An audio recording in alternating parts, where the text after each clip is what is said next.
I'm in Harrow in northwest London, where yesterday dozens of people gathered just here to resist a far-right gathering that didn't emerge. Other than a couple of scuffles in Aldershot and Blackpool, the far-right were pretty much nowhere to be seen yesterday, while tens of thousands of counter-protesters gathered in places like Walthamstow, Liverpool and Bristol to resist the anti-immigration sentiment and the racist attacks that have been proliferating on the streets of Britain following the stabbing of 3 girls in Southport.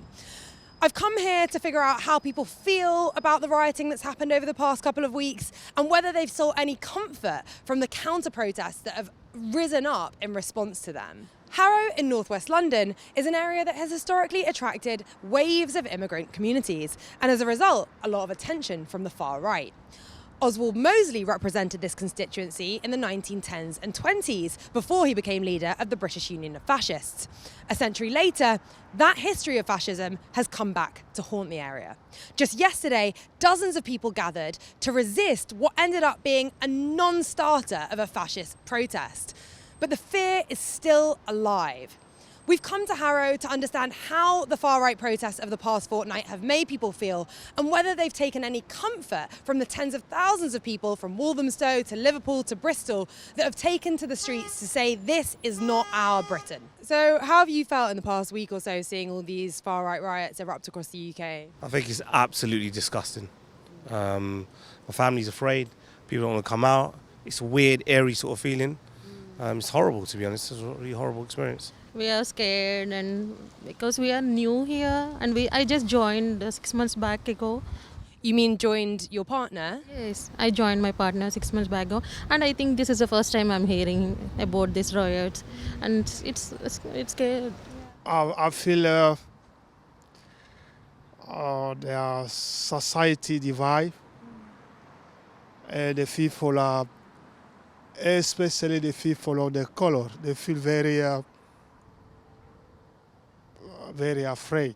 First of all, I felt a bit worried because I know that the UK system is a country that has all the multiracial people living inside here, and the majority of the workforce are even the immigrants.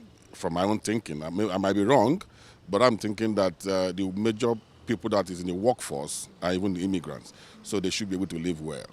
And it shouldn't spark an issue of riot. I understand that what caused or what led to this was an issue that happened somewhere. Yes, I condemn that issue. When I read it, it's condemnable, but that is not enough, to spark this criticism of immigrants should leave their country and all those stuff. I think it's disgusting that in this day and age all that is going on. I think they're just using it as an excuse for violence, which I don't think is necessary. I think we can everybody sit around a table, talk, discuss. I don't think there's need for violence. And I don't even think that we can call them rioters. I don't even think we can call them protesters because it kind of sounds like they might have like some kind of valid point. I think it's just like they're just terrorists. The people that built the country were immigrants, so it's like now you want to fight against them because it doesn't suit your narrative right now. It's okay when you're using them for your benefit, but now because you think that you're threatened by them, now you want to fight against them. And like you said, they are terrorists. It's like you're fighting against terrorists, but that's exactly what you are. Yeah, if you give it 2 weeks' time when the football starts again, all these same racist people that are out right now are going to be supporting all of the so-called immigrants that are on the football pitch because they play for their team. You just can't win. They're so fickle. It really winds me up. I think it's a bit silly. I think it's more illiterate people just being carried away and brainwashed by nonsense going out in the media. We've lived in North Harrow for about 20-25 years now. And how's it been during that time in terms of racism? It's been brilliant. I think yesterday we had all the social media going out that there was a riot in North Harrow about 7 o'clock. A lot of the counter-protesters turned up. We turned up. It was. Did you go? Yeah. It was quiet, Harrow's always been a peaceful place. We don't have place for racism or anything like that. Everybody's happy. Everybody gets on with everybody. It's life. Just live and let live, right? Did it make you feel any less afraid to see all the people who came out last night to defend communities, Muslim communities and other communities? Yes, that's a very good attitude. I think that's the way people should be. I feel very very proud to leave this country. The way people show the support last night, I was very happy. Last night, I think our whole household, we were all a bit shaken. Today we felt a lot better after seeing that, that it was peaceful, that actually they really don't know what they're talking about. Yeah. Do you think most people agree with the counter-protesters? Do you think that, most people are sort of in defence of immigrants and Muslims and people of colour? From the way it happened yesterday, it seems that way. And I should hope so, because I think immigrants have brought a lot to this country. And, we're proud to be in this country as well. So, yeah. Yesterday was really good to see people turn up who are not people of colour, that stood with everybody. It was the same with when you get the Gaza protests that you go out. It's not just the Muslims turning up, other people turn up as well. It's all about supporting what we think is right. And to be honest with you, we can have people with different religions and different sects coming. As long as you respect each other's religion and each other's beliefs, you can live happily. There's no need for all of this. That's beautiful to see. Even the local Harrow community, everyone came out, and everyone was out, every colour, creed, race, religion, everyone was out, and that was really nice to see. So it did give that confidence.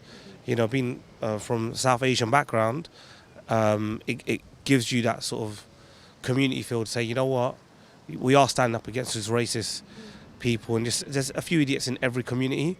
So it's just one of them where you just have to stand united. It gives that hope that we are still one. We are still one. The Muslims trying to protect the Christians trying to protect the Muslims. And it gives me this comfort that I live in a secured environment, that whatever happens, my neighbor will look out for me. Do you think that, the problem of racism is getting better or worse in this country or in this area? I would have said better. I've been in this country, like I said, since the late 70s, and back in the day, we used to get called Packies at school. We used to have NF written on our front doors and things. Yeah, you had the National Front. Yeah, so we don't have that now. You feel a lot safer now. But I know if you go outside of London, it's not always the case. Do you feel like media has played a role in whipping up hatred? Definitely has. It definitely has. Yesterday I was watching.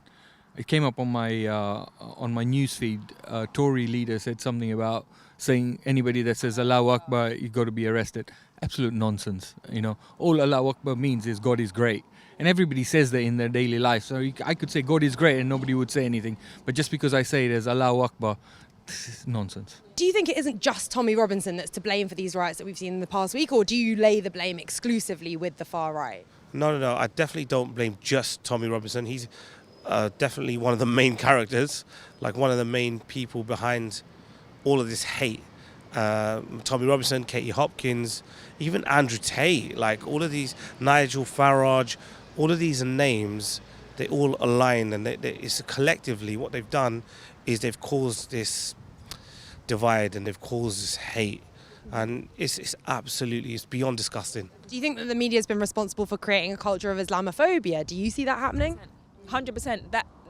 That's been kind of like the prominent figure.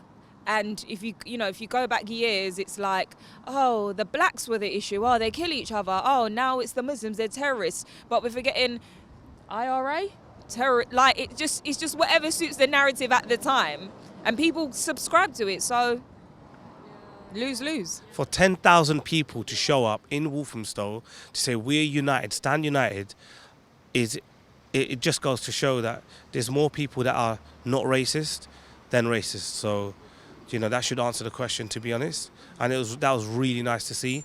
That was heartwarming. And you know what? Humanity's always first.